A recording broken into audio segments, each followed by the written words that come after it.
जो है वो है measurement of conductivity of ionic solid. देखिए स्पेशली क्या है कि सबको पता है कि हम किसी भी अननोन वायर का जो रेजिस्टेंस है उसको निकालने के लिए हम स्पेशली यूज करते हैं व्हीटस्टोन ब्रिज।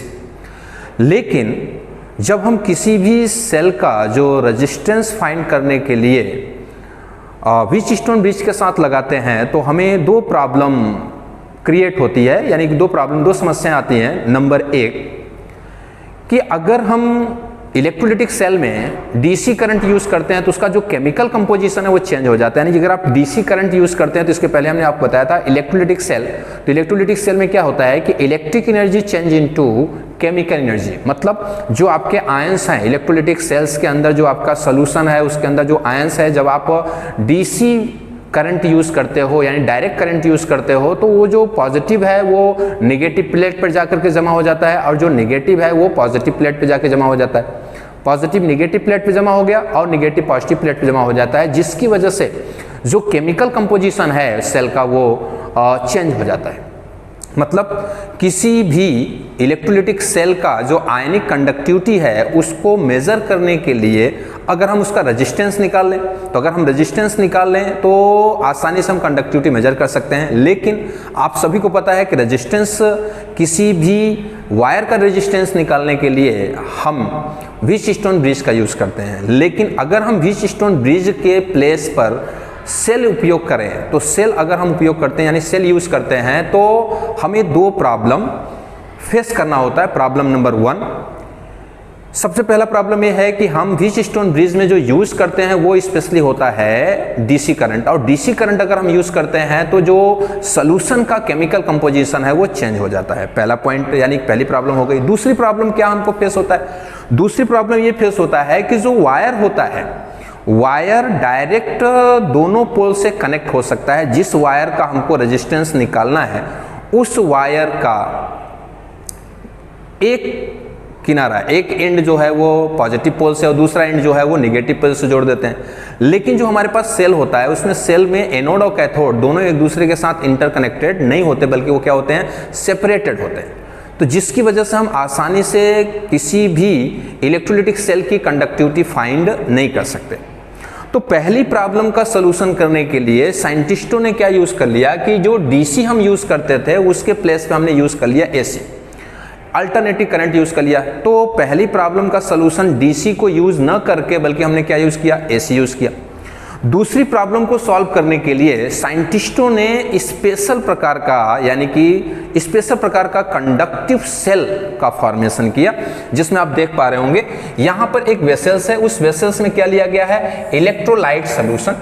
अब जो इलेक्ट्रोलाइट सोल्यूशन है उसके अंदर हमने एनोड और कैथोड डिप्ड किया है। ये जो एनोड और कैथोड है वो स्पेशली प्लेटिनम इलेक्ट्रोड है विथ प्लेटिनम ब्लैक से कोटेड है, यानी कि ये आपका जो है प्लेटिनम का इलेक्ट्रोड है, लेकिन इसको हमने प्लेटिनम ब्लैक से कोट किया है। सेम एज यहाँ पर भी प्लेटिनम का ही इलेक्ट्रोड है, उसको हमने क्या किया है, प्लेटिनम ब्लैक से कोटेड किया है। इसके साथ साथ ये जो वायर निकला हुआ है बाहर, इसको हमने लिख दिया है कंडक्टिंग वायर, यानी कि ये जो आपका वायर है उसे हम क्या बोलेंगे, कंडक्टिंग वायर बोलेंगे।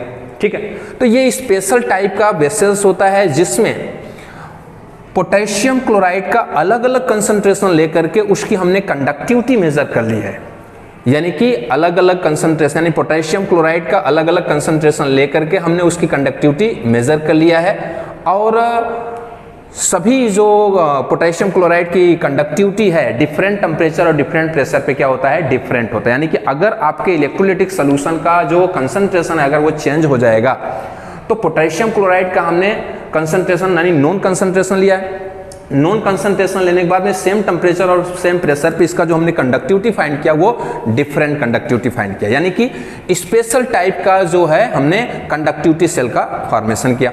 अभी जो स्पेशल टाइप का कंडक्टिविटी सेल है इसका जो क्रॉस सेक्शन एरिया है, cross section area of electrode, यानी ये जो स्पेशल टाइप का इलेक्ट्रोड हमने बनाया है, कंडक्टिव इलेक्ट्रोड बनाया है, उसका जो क्रॉस सेक्शन एरिया वो कितना है, ए है। और एनोड यानी कि जो आपका इलेक्ट्रोड है, इलेक्ट्रोड के बीच में they are separated by the distance of L. ठीक है, तो जो आपके एनोड यानी कि इलेक्ट्रोड है, जो आपके इलेक्ट्रोड है उनके बीच में जो डिस्टेंस है वो कितना है, एल है। तो ऐसी कंडीशन इसका अगर हम रेजिस्टेंस निकालते हैं तो the resistance is equal to R is equal to rho L by A. ये आप फार्मूला पिछले वीडियो में आपने देख चुका है। अब ये आपका रो है तो रो बाई 1 बाई के कप्पा, मतलब स्पेसिफिक कंडक्टिविटी हो गया ये। अच्छा, अब जो L बाई ए है, L by A is known as cell constant. आपको पता है कि जो L बाई ए है, किसी भी सेल का जो L बाई ए है यानी कि length of the electrode as well as cross section area of the electrode always क्या होता है, कांस्टेंट होता है। तो L बाई ए को हमने क्या कर दिया, सेल कांस्टेंट कर दिया एंड उसको हम डोनेट कर रहे हैं किससे, G स्टार से। ठीक है, तो अब ये जो L बाई ए है उसको हम G स्टार से डोनेट करें तो R is equal to 1 by K into G star, तो G star is equal to K into R। ठीक है, अब यहाँ पे जो सेल कांस्टेंट है तो cell constant is equal to K into R. अगर हमको सेल कांस्टेंट पता हो जाए, उसके बाद में आपका रेजिस्टेंस पता हो जाए तो हमें कंडक्टिविटी निकालने में आसानी हो जाएगी। ठीक है, तो ऐसी कंडीशन में हमने व्हीटस्टोन ब्रिज लिया है। तो व्हीटस्टोन ब्रिज में आपको पता होना चाहिए कि 4 रेजिस्टेंस होते हैं, जिसमें से एक रेजिस्टेंस वेरिएबल होता है यानी चेंज हो सकता है, और R3 और R4 जो रेजिस्टेंस हैं ये स्पेशली फिक्स होते हैं यानी नॉन रेजिस्टेंस है, और R2 के प्लेस पे हमने लगा दिया है सेल। यहाँ पे R2 के प्लेस में हमने क्या लगा दिया है, कंडक्टिविटी सेल। उसके बाद में फिर हमने यहाँ से हमने कनेक्ट कर दिया है, यहाँ पे लिखा है O मतलब ऑसिलेटर। ऑसिलेटर मीन्स क्या है, AC करंट, यानी यहाँ पे हमने AC करंट यूज कर लिया है। और यहाँ पे जो सेल यूज किया है वो special type of conductivity cell है, जिसमें पोटेशियम क्लोराइड या फिर कोई भी इलेक्ट्रोलाइटिक सोल्यूशन आप ले सकते हैं। अब उसके बाद यहाँ से लेकर के यहाँ तक हमने P यूज किया, यानी P मतलब है डिटेक्टर। डिटेक्टर मतलब यहाँ पर आप यूज कर सकते हैं हेडफोन। ठीक है, उसके बाद में फिर आपको व्हीटस्टोन ब्रिज के हेल्प से आपको यहाँ पर पूरा बैलेंस करना है। बैलेंस मतलब यहाँ पे जो हेडफोन है उसको अपने कानों में लगाना है। उसके बाद में कान में अगर किसी भी टाइप का आवाज सुनाई दे रहा है, इसका मतलब है कि ये जो आपका व्हीटस्टोन ब्रिज है वो बैलेंस नहीं है। लेकिन आपको इसको बैलेंस करते हुए जो नॉन रेजिस्टेंस है या फिर वेरिएबल रेजिस्टेंस है उसको थोड़ा थोड़ा चेंज करते हुए हम क्या करते हैं कि जो आपका हेडफोन है उसमें आवाज आना बंद हो जाए। जब हेडफोन में आवाज आना बंद हो जाता है, इसका मतलब क्या है कि ये पूरा का पूरा जो आपका व्हीटस्टोन ब्रिज है वो पूरी तरह से क्या हो चुका है, बैलेंस हो चुका है। जब ये पूरी तरह से आपका व्हीटस्टोन ब्रिज बैलेंस हो जाए, उसके बाद हमने यहाँ पे लिखा है कि R1 जो है वो वेरिएबल रेजिस्टेंस है, R2 जो है रेजिस्टेंस ऑफ इलेक्ट्रोलाइट्स यानी कि जो आपका सेल है R2 जो है वो सेल है, और सेल का जो हमें रेजिस्टेंस फाइंड करना है। R3 और R4 जो है वो नॉन रेजिस्टेंस है। फिर उसके बाद में R1 by R2 is equal to R3 by R4 है, तो R2 is equal to R1 by R4 by R3। ठीक है, तो इस फार्मूले से हम क्या फाइंड कर लेंगे, R2 फाइंड कर लेंगे। जैसे हम R2 फाइंड करते हैं वैसे ही यहां पर हम क्या लिखते हैं, G star is equal to K into R. अब हमने R जो है, सेल का जो R है हमने व्हीटस्टोन ब्रिज से हमने फाइंड कर लिया है, तो हम यहां कर सकते हैं K is equal to G star by R। मतलब क्या है कि सेल कांस्टेंट में अगर आपने रेजिस्टेंस फाइंड कर लिया, यानी व्हीटस्टोन ब्रिज से इलेक्ट्रोलाइटिक सेल का रेजिस्टेंस फाइंड कर लिया है, तो सेल कांस्टेंट में अगर आप रेजिस्टेंस से डिवाइड कर देते हैं तो आपको क्या मिल जाता है, कंडक्टिविटी। यानी इस तरह हम किसी भी अननोन सेल का, आयनिक सेल का जो है वो हम रेजिस्टेंस फाइंड कर लेते हैं, और रेजिस्टेंस फाइंड करने के बाद फिर हम क्या फाइंड करते हैं, कंडक्टिविटी फाइंड कर लेते हैं। तो इस तरह कंडक्टिविटी मतलब measurement of the conductivity of ionic solution, यानी कि measurement of conductivity of ionic solution can be done by this process. ठीक है, अब हम जो ये कंडक्टिविटी पढ़ेंगे, अब पढ़ेंगे हम मोलर कंडक्टिविटी क्या है, क्योंकि आपको पता होना चाहिए कि जो हमने सॉल्यूशन लिया है इस सॉल्यूशन का कोई ना कोई कंसंट्रेशन होगा, और अगर हमने इस सॉल्यूशन का कंसंट्रेशन मोलरिटी यूनिट में लिया है तो वही जो कंडक्टिविटी होगा उसे हम कह देंगे मोलर कंडक्टिविटी। तो अभी हम आगे पढ़ेंगे मोलर कंडक्टिविटी। तो अभी हम पढ़ने जा रहे हैं मोलर कंडक्टिविटी। तो सबसे पहले हमको ये समझना है कि मोलर कंडक्टिविटी है क्या। Means conductivity of any conductance solution, their concentration is 1 molarity, means their concentration is 1 mole per liter, and the unit cross section area of the cell is 1 यानी कि 1 meter square, and the length between the electrode is 1 meter. Means molar conductivity of the any conductance cell, यानी किसी भी conductance cell की जो molar conductivity है उसको define करने के लिए आपको ये बताना है कि किसी भी सेल के अंदर जो लिया गया सॉल्यूशन है उसका जो कंसंट्रेशन है वो 1 मोल पर लीटर है और उस सेल का जो यूनिट क्रॉस सेक्शन एरिया है वो A है और उसके बीच में जो इलेक्ट्रोड के बीच में जो लेंथ है वो 1 मीटर है। तो उस सेल का जो भी कंडक्टिविटी होगा उसे हम मोलर कंडक्टिविटी कहते हैं, यानी कि molar conductivity of the cell molar conductivity of the cell means the conductance of the solution which have the concentration of 1 molarity and the distance between the electrode is 1 meter and the unit cross section area of the cell is 1 meter square. The conductivity of that cell is known as molar conductivity. Molar conductivity can be denoted by lambda m. Lambda m is equal to K by C. तो molar conductivity is equal to conductivity by the concentration. अगर आपने K की unit लिया है K is equal to siemens centimetre inverse या फिर आप लिख सकते हैं सीमेंस मीटर इनवर्स और कंसंट्रेशन को हमने लिया है मोल प्रति मीटर क्यूब। तो ऐसी कंडीशन में molar conductivity is equal to siemens metre inverse by mole metre के power -3 is equal to siemens metre square mole inverse. आपको इस यानी कि आपके जो मोलर कंडक्टिविटी की जो यूनिट होगा वो हो सकता है सीमेंस मीटर स्क्वायर और मोल इनवर्स। इसके साथ साथ 1 मोल पर metre cube is equal to 1000 litre पर मीटर क्यूब इंटू मोलरिटी, जिसमें से आप यहाँ लिख सकते हैं मोल पर लीटर। ओके अब यहाँ पे हो जाएगा आपका molar conductivity is equal to siemens metre square mole inverse के लिए अगर आप लेते हैं तो आपका आ जाएगा K siemens metre square by C के प्लेस पे आप क्या लिखेंगे 1 मोल पर metre cube is equal to 1000 litre के मीटर के पावर -3 इंटू मोलरिटी। उसके बाद में मोलर कंडक्टिविटी को अगर आप सेंटीमीटर में लेते हैं तो आप यहाँ हो जाएगा आपका K इंटू 1000 बाई C। तो आपको इसको ऐसे भी आप लिख सकते हैं molar conductivity is equal to K into 1000 by C, लेकिन C किस में आपको लेना है मोलरिटी यूनिट में। ठीक है, इसका मतलब क्या हो गया कि जो मोलर कंडक्टिविटी है वो कंसंट्रेशन के इनवर्सली प्रोपोर्शनल है, यानी कंसंट्रेशन जैसे जैसे इंक्रीज करेगा मोलर कंडक्टिविटी क्या करेगी डिक्रीज करेगी और कंसंट्रेशन जैसे जैसे डिक्रीज करेगा मोलर कंडक्टिविटी वैसे वैसे इंक्रीज करेगी। ठीक है, तो इस रिलेशन से आपको ये पता चल रहा है कि जो मोलर कंडक्टिविटी है वो कंसंट्रेशन के इनवर्सली प्रोपोर्शनल है, यानी कंसंट्रेशन इंक्रीज करेगा तो मोलर कंडक्टिविटी डिक्रीज करेगा और कंसंट्रेशन अगर डिक्रीज करेगा तो मोलर कंडक्टिविटी इंक्रीज करेगा। ठीक है, अब हम लोग पढ़ने जा रहे हैं variation in concentration and variation in molar conductivity. अभी हम लोग पढ़ने जा रहे हैं variation in conductivity and molar conductivity with concentration. अभी हमने आपको बताया कि molar conductivity is equal to K into 1000 by C। मतलब क्या है कि molar conductivity and concentration are inversely proportional, यानी कि मोलर कंडक्टिविटी और कंसंट्रेशन के बीच में क्या है इनवर्सली प्रोपोर्शनल है, यानी कि कंसंट्रेशन अगर इंक्रीज करता है तो कंडक्टिविटी क्या होगी डिक्रीज करेगी, अगर कंसंट्रेशन डिक्रीज करता है तो मोलर कंडक्टिविटी इंक्रीज करेगी। अब सीधा और सिंपल सी बात करें अगर हम, तो यहाँ पे आपको दिखाई दे रहा है कि कंसंट्रेशन जैसे जैसे हम इंक्रीज करेंगे कंडक्टिविटी डिक्रीज करेगी। उसका मेन रीजन क्या है कि मान लीजिए यूनिट वॉल्यूम है 1 लीटर सोल्यूशन है, उसमें आपने इलेक्ट्रोलाइट्स बढ़ा दिया तो उसमें पॉजिटिव आयन और निगेटिव आयन इंक्रीज कर जाएंगे।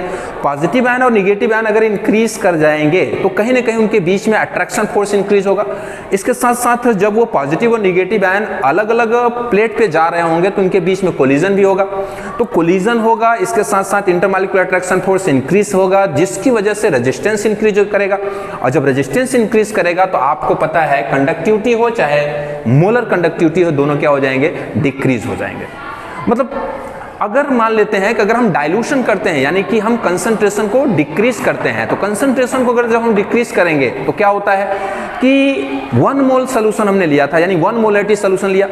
अगर हमने 1 मोलरिटी सोल्यूशन लिया है तो वॉल्यूम इंक्रीज करेंगे। अगर हम वॉल्यूम इंक्रीज करते हैं तो कहीं ना कहीं हम क्या कर रहे हैं डाइल्यूशन कर रहे हैं। डाइल्यूशन कर रहे हैं मतलब हम सोल्यूशन को मंद कर रहे हैं, यानी कि डाइल्यूट कर रहे हैं। अगर हम सोल्यूशन को डाइल्यूट करते हैं तो धीरे धीरे जो कंडक्टिविटी है वो क्या करता है इंक्रीज करता है। लेकिन अगर हमने कंसंट्रेशन बहुत ही लेस कर दिया, यानी कि हमने डाइल्यूशन कर दिया। डाइल्यूशन करने का मतलब क्या है कि हमने वाटर ऐड करते गए, तो ऐसे कंडीशन में कंडक्टिविटी इंक्रीज होती गई। लेकिन अगर आप किसी पार्टिकुलर यूनिट वॉल्यूम में देखेंगे तो नंबर ऑफ आयन लेस हो जाएंगे, तो वहां पे कंडक्टिविटी क्या हो जाएगी, लेस हो जाएगी। तो आप ध्यान रखिएगा कि molar conductivity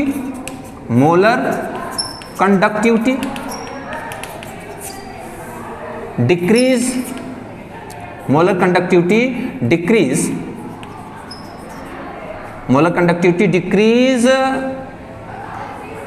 on decrease in concentration. देखो, हम इस बात को बिल्कुल अच्छे से आपको समझा देना चाहते हैं कि पहला तो ये है कि मोलर कंडक्टिविटी और कंसंट्रेशन के बीच में इनवर्सली प्रोपोर्शनल है। मतलब अगर कंसंट्रेशन हम इंक्रीज करते हैं तो मोलर कंडक्टिविटी क्या हो जाएगी, डिक्रीज हो जाएगी। अगर हम कंसंट्रेशन डिक्रीज करते हैं तो मोलर कंडक्टिविटी इंक्रीज हो जाएगी। जनरली जो होता है मोलर कंडक्टिविटी यानी कंडक्टिविटी और कंसंट्रेशन में इनवर्सली प्रोपोर्शनल है, यानी कि कंडक्टिविटी अगर आपका कंसंट्रेशन अगर आपका इंक्रीज करता है तो कंडक्टिविटी डिक्रीज कर जाएगी, कंसंट्रेशन डिक्रीज करता है तो कंडक्टिविटी इंक्रीज हो जाएगी। ये एक सिंपल और जनरल बात है। लेकिन अगर आपने कंसंट्रेशन डिक्रीज किया और कंसंट्रेशन डिक्रीज कर रहे हैं तो वॉल्यूम इंक्रीज करते जा रहे हैं, मतलब क्या हो रहा है, डाइल्यूशन, यानी कंसंट्रेशन डिक्रीज कर रहा है। कंसंट्रेशन डिक्रीज करेगा तो जो यूनिट वॉल्यूम है किसी 1 लीटर, मान लीजिए आपका 1 लीटर में 100 आयन है, तो 100 आयन है, 100 पॉजिटिव आयन है, 100 नेगेटिव आयन है, तो उनके बीच में क्या होगा, इंटरमॉलिक्यूलर अट्रैक्शन फोर्स होगा। इसके साथ साथ जब वो मूवमेंट करेंगे, क्योंकि आपको पता है कि ionic conductivity due to movement of ions, जब वो आयन एक दूसरे के साथ मूवमेंट करेंगे तो कोलिजन भी होगा, तो इंटरमॉलिक्यूलर अट्रैक्शन फोर्स भी होगा, कोलिजन भी होगा, जिसकी वजह से क्या इंक्रीज करेगा, रेजिस्टेंस इंक्रीज करेगा, और रेजिस्टेंस इंक्रीज करेगा तो कंडक्टिविटी क्या हो जाएगी, डिक्रीज हो जाएगी। लेकिन अब 1 लीटर में 1 मोल सॉल्यूट था, फिर हमने क्या कर दिया, पानी बढ़ा दिया, पानी बढ़ा करके हमने उसको 2 लीटर कर दिया, कंडक्टिविटी इंक्रीज कर जाएगी, 3 लीटर कर दिया, 4 लीटर कर दिया, 10 लीटर कर दिया, तो कहीं ना कहीं कंडक्टिविटी, ओवरऑल सॉल्यूशन की कंडक्टिविटी इंक्रीज करेगी। लेकिन जब आप यूनिट वॉल्यूम में जाएंगे, यानी कि किसी 1 लीटर में जाएंगे, तो जब आप किसी 1 लीटर में जाएंगे तो वहां पे नंबर ऑफ आयंस कम हो जाएंगे, और जब नंबर ऑफ आयंस कम हो जाएंगे तो कंडक्टिविटी क्या हो जाएगी, कम हो जाएगी। क्योंकि आपको पता है कि किसी भी सॉल्यूशन का जो मोलर कंडक्टिविटी है, किसी भी सॉल्यूशन का जो कंडक्टिविटी है, वो आयन पे डिपेंड करता है। तो मैंने आपको क्या बताया कि 1 मोल सॉल्यूशन है, यानी 1 मोलरिटी सॉल्यूशन है, 1 मोल पर लीटर, यानी 1 लीटर में 1 मोल सॉल्यूट डिसॉल्व है और वो आयन में चेंज हो चुका है। अब हम उसका क्या कर रहे हैं, कंसंट्रेशन डिक्रीज कर रहे हैं। 1 लीटर से 2 लीटर पानी हमने कर दिया, 3 लीटर कर दिया, 4 लीटर, 10 लीटर कर दिया, तो ऐसे कंडीशन में कहीं ना कहीं पूरे सॉल्यूशन का कंडक्टिविटी तो इंक्रीज करेगी। लेकिन जब आप यूनिट वॉल्यूम में जाएंगे, किसी 1 लीटर में जाएंगे, तो वहां पे in unit volume number of ions decrease.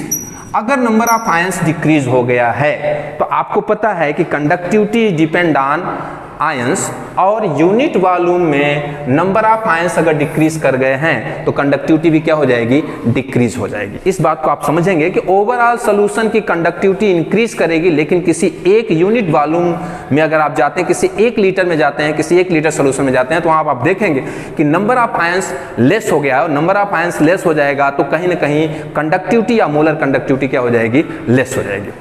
अब आपको कंडक्टिविटी का फार्मूला पता है, G is equal to K into A by L, G is equal to K into A by L। अब जो A बाई L है, अब ये आप हम कर लेते हैं कि suppose if L is equal to 1 then A is equal to V। अगर मान लीजिए कि आपका लेंथ आपका 1 मीटर है, यूनिट है, तो ऐसे condition A is equal to क्या हो जाएगा, V। तो आप यहां लिखेंगे G is equal to K into V, यानी कि आप यहां लिख सकते हैं molar conductivity lambda m is equal to K into V। ठीक है, तो molar conductivity is equal to K into V। अगर सपोज दैट आपने वॉल्यूम बढ़ा के कर दिया इनफाइनाइट, यानी वॉल्यूम इतना ज्यादा बढ़ा दिया कि कंसंट्रेशन नियरली क्या हो गया, 0। अगर आपने वॉल्यूम बढ़ाकर कंसंट्रेशन नियरली 0 कर दिया, उस समय जो मोलर कंडक्टिविटी होगा उसी को हम कहते हैं लिमिटिंग मोलर कंडक्टिविटी। यानी कि अगर आपका V हो गया है इनफाइनाइट, यानी कि हमने वॉल्यूम बढ़ा करके क्या कर दिया, इनफाइनाइट कर दिया, तो वॉल्यूम अगर हमने बढ़ा के इनफाइनाइट कर दिया तो कंसंट्रेशन नियरली किसके पहुंच गया, जीरो, यानी कि पूरा जीरो नहीं है लेकिन नियरली जीरो है। उस समय जो मोलर कंडक्टिविटी होगा उसी को हम लिमिटिंग मोलर कंडक्टिविटी कहते हैं। और लिमिटिंग मोलर कंडक्टिविटी आपको किससे दर्शाते हैं, लैम्डा एम नॉट से दर्शाते हैं। यानी लैम्डा एम से आपको मोलर कंडक्टिविटी शो कर रहे हैं और लैम्डा एम नॉट से क्या शो कर रहे हैं, लिमिटिंग मोलर कंडक्टिविटी। तो लिमिटिंग मोलर कंडक्टिविटी क्या है, molar conductivity at infinite dilution, molar conductivity at infinite dilution at which the concentration are nearly zero, at that time the molar conductivity is known as limiting molar conductivity. यानी आपने solution में इतना मंद कर दिया, यानी सोल्यूशन को इतना ज्यादा डाइल्यूट कर दिया कि उसका जो कंसंट्रेशन है वो नियरली जीरो हो चुका है, तो उस समय जो मोलर कंडक्टिविटी होगा उसी को हम लिमिटिंग मोलर कंडक्टिविटी कहते हैं। और लिमिटिंग मोलर कंडक्टिविटी हम किससे शो कर रहे हैं, लैम्डा एम नॉट से शो कर रहे हैं। तो लैम्डा एम नॉट मतलब लिमिटिंग मोलर कंडक्टिविटी, या फिर इसे कह देते हैं molar conductivity at infinite dilution. ये हो गया आपका लिमिटिंग मोलर कंडक्टिविटी। ठीक है, अभी हम मोलर कंडक्टिविटी आप समझ गए होंगे। अब हम समझेंगे मोलर कंडक्टिविटी यानी limiting molar conductivity in strong electrolytes and limiting molar conductivity in the weak electrolytes.